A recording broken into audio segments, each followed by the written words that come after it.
Много си винирам, бе.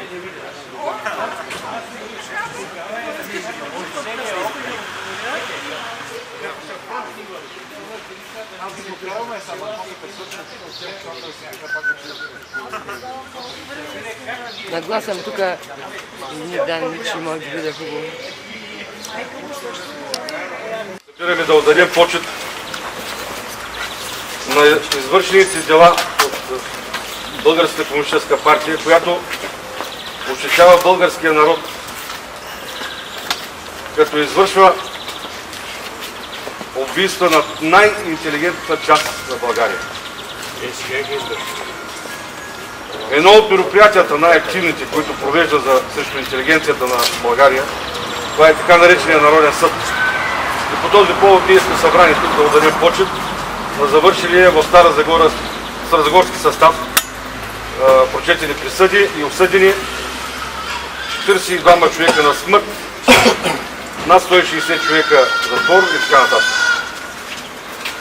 Бих се възползвал от думите на, Бог да го прости, професор Петър Жеков, който казваше за един около 30 000 град, когато сме били тогава, 42 човека е изключително голяма цифра.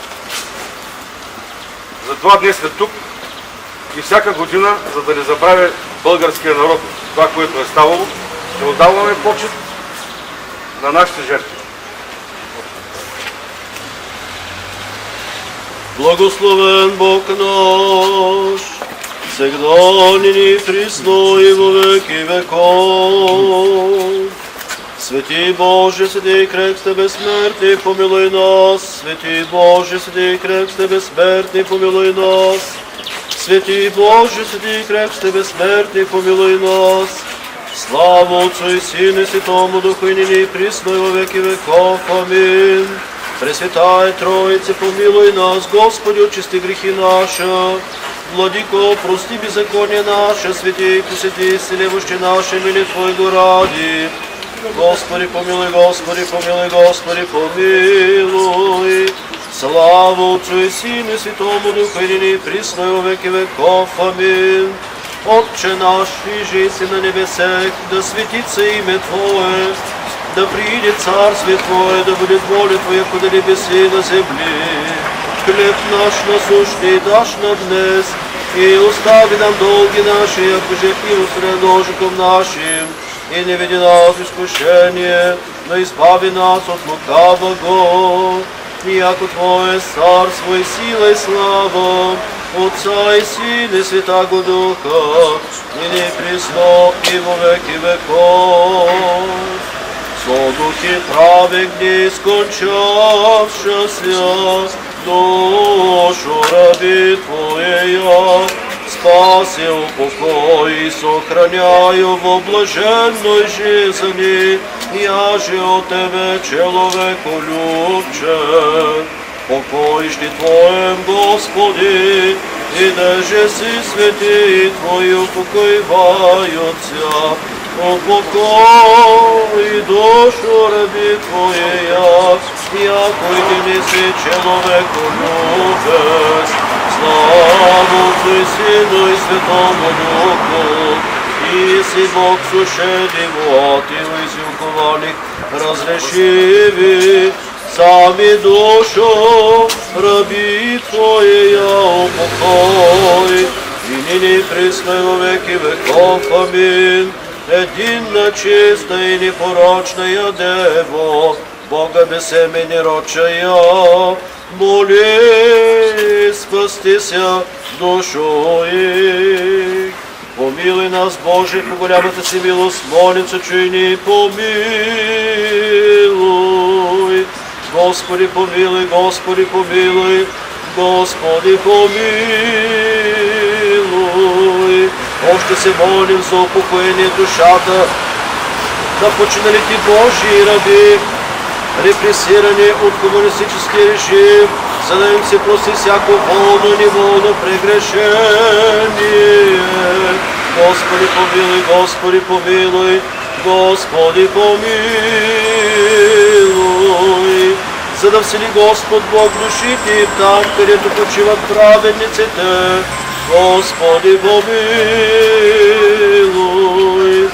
Господу, помолим се. Боже, на духовете на всяка плът, който стъпка смъртта съсипа дявола и подари живот на Твоя свят. Сам Ти, Господи, упокой душата на починалите Божии раби, изпити от комунистическия режим. Място светло, в място злачно, в място прохладно, където няма никаква болка, скръп и въздишка. Всяко съгрешение, което са сторили с думи или дело, и ми са простим. Като благ човеколюбив Бог, тъй като няма човек, който да живее да не се греши. Ейте, че Ти, Господи, си безгрях, Твоята правда е правда вечна и Твоето Слово е истина. Господу, помолим се. Защото Ти си възкресението, животът и покоят на починалите Божии раби. Христе Боже наш, на Тебе слава отправяме. С безначалния Твой Отец, Пресветия благ и животворящ Твой Дух, сега винаги и во веки веков. Покой спасе наш, справедни мирови Твоя, и сея всели во дворе Твоя, якоже е списано, презирае яко благ прегрешения их, волная и неволная, и сая же ведени и неведени, человеколюбче. Со святыми упокой, Христе, душу раби Твоя, и даже не сполезан, не печал, ни воздыхание, но жизнь бесконечная, надгробное рыдание творящих песен. Аллилуйя, аллилуйя, аллилуйя. Слава Тебе, Христе Боже, упование наше, слава Тебе. Воскреси из мертвых Христос, истинный Бог наш, и всех святых помилуйте, спасет нас, ако благ и человеколюбец. Господу помолимся. Господи Иисусе Христе Боже наш, който си благословил 5 хляба и с тях си наситил 5000 души, сам благослови този хляб и това вино чрез Твоя Свети Дух и ги умножи във всеки дом. И освети верните, които просветят, защото си свет сега всякога и во веки веков. Во блаженно воспени вечни покой подаш, Господи, особших раб Божих, които са репресирани и избити от комунистически режим, и сътворим вечною память.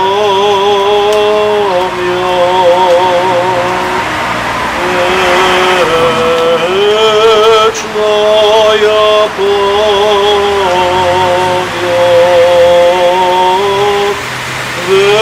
Вечная память.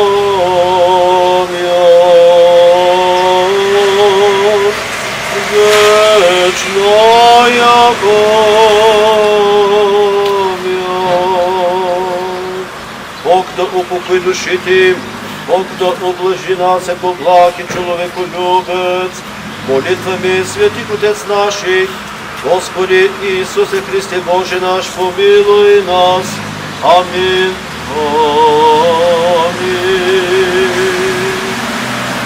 Бог да ги прости, вечна им памет на всички избити от комунистическия режим. Амин. Амин.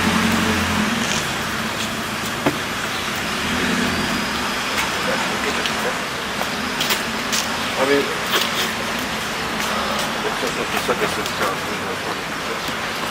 нека да завършим отдаването на почет с полагане на светята, които имаме. Тъй като паметната плоча не успяхме технически заради проблеми в института в паметниците да я поставим. Но така или иначе това ще се случи. Това сега просто да положим цветята на стълбите, където са изведени мъчениците, които впоследствие са убити в масовия гроб. Това нека на стълбите да поставим цветата.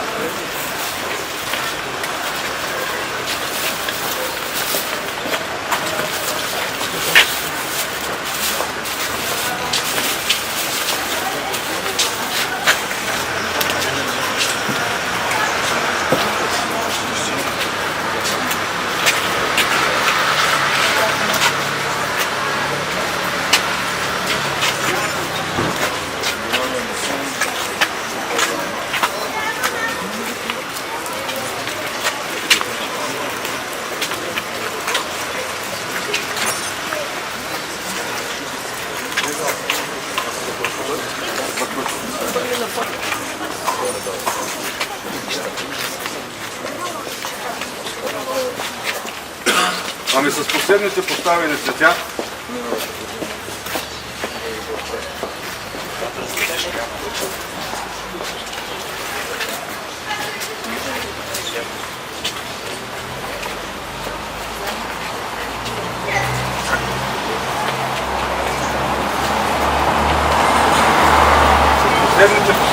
да кажем вечна им памет отново на свидните ни жертви и да използвам момента да дам думата на този, който желая да сподели няколко кратки приказки пред нас. Надявам се всички знаете, че след панихидата, която извършваме в момента, в 12:30 в залата на Историческия музей ще се проведе кръгла маса, където лектори ще бъдат господин Антон Тодоров, който почти всички познавате, историкът Янко Гочев и госпожа Антонова от Рим, Стара Загора. А сега госпожа Любка Иванова пожела да сподели с нас нещо. Всяка година на тези дни се събираме за да отдадем необходимата почет на жертвите на комунистическия режим. Много се надявахме тази година това да се случи и заедно с откриването на паметната плоча тук на сградата на драматичния театър Диона в Стара Загора. Тук, където е заседавал Народния съд в Стара Загора, който произнася присъдите, смъртните присъди върху 42 човека. Без значение какъв е броя на избитите, без значение колко са смъртните присъди или реалните присъди, комунистическия режим е определен като престъпен режим от всички европейски институции. От Парламентарната асамблея на Съвета на Европа и от Европейския парламент. Определен е нееднозначно като престъпен режим и като такъв трябва да се изучава българските училища и българските университети. За това, защото нашите деца и нашето младо поколение трябва да знаят каква е била истинската същност на комунистическата идеология, трябва да знаят колко хора са избити без съд и присъда, колко смъртни присъди са били произнесени. За сравнение, един Нюрнбергски процес произнася 19 присъди, от които 12 смъртни. В България са избити хиляди хора.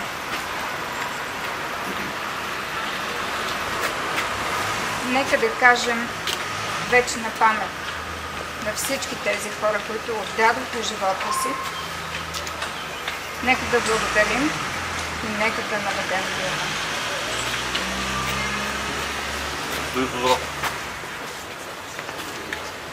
Искахте да кажете нещо.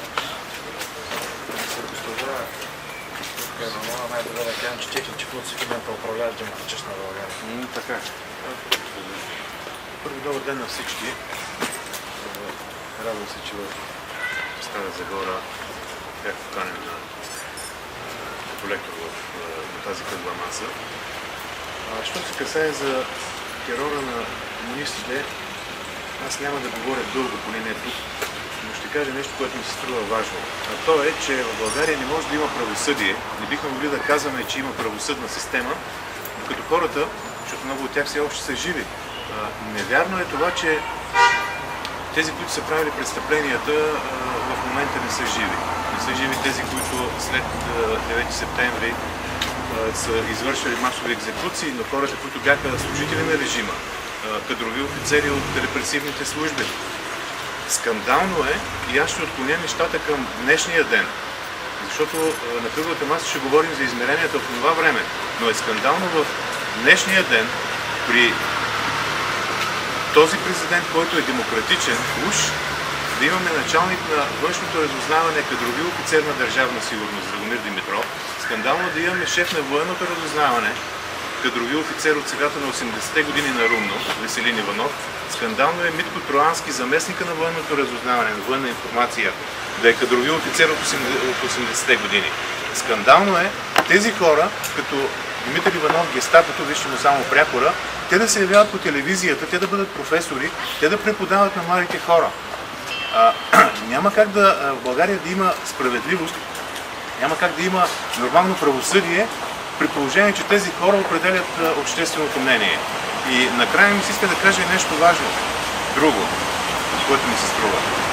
Докато целият този процес терористичен, който беше режима на комунистите в България, не влезе в образователната система и младите хора, подрастващите, не научат за престъпленията на този режим, докато Холокоста, който комунистите направиха в България, не влезе в учебните програми, според мен нищо в страната не е променено. Има промяна отгоре, но в дълбините нямаме гаранция, че след 10, 15 или 20 години някакви нови, ще ги нарека директно престъпници като тези хора, няма да устроят нещо подобно. Между другото, покрай събитията в Украйна, забелязвате, че освен БСП, в България вече има и една друга, много по-русофилска партия, каквато е Атака.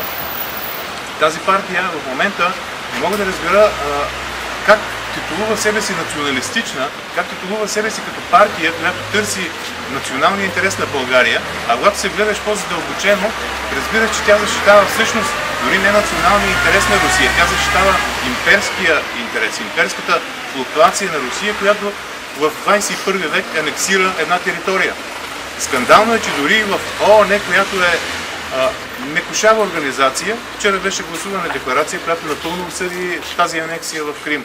И е скандално, че тази партия Атака 2005 година, когато се пръкна в парламента, голямото мнозинство от нейните депутати бяха хора, свързани с репресивните служби. И още по-големият скандал е, че лидера на тази партия в началото на прехода е бил главен редактор на Демокрация. Някой все пак го е предложил и го е издигнал за такъв. Правя връзка не към друго, а и към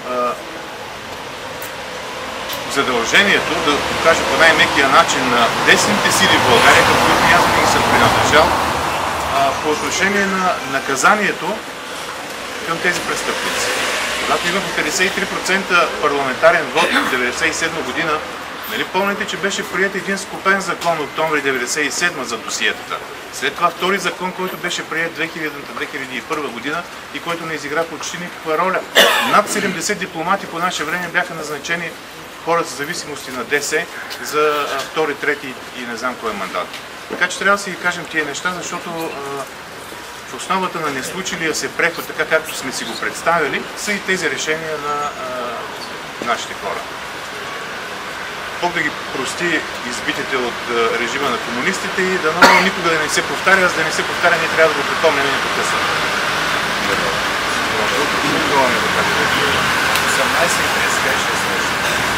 18 абсолютно головка.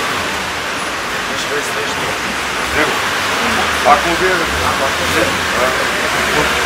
Ами както разбрахте, заповядайте в историческия музей на кръглата маса, където спокойно ще можем да обсъждаме темите за Народния съд. Всъщност заповядайте да се вземете най-напред от битката. На Богдана хубавата. Софили да използваме това понятие, което е влязло така в куча на врата. Не смятам, че една националистична партия трябва да бъде проруска, а тук пък трябва да бъде проамериканска. Трябваше ли да минат толкова години, за да разберем, че българският национализъм трябва да бъде на първо място български. Нашия интерес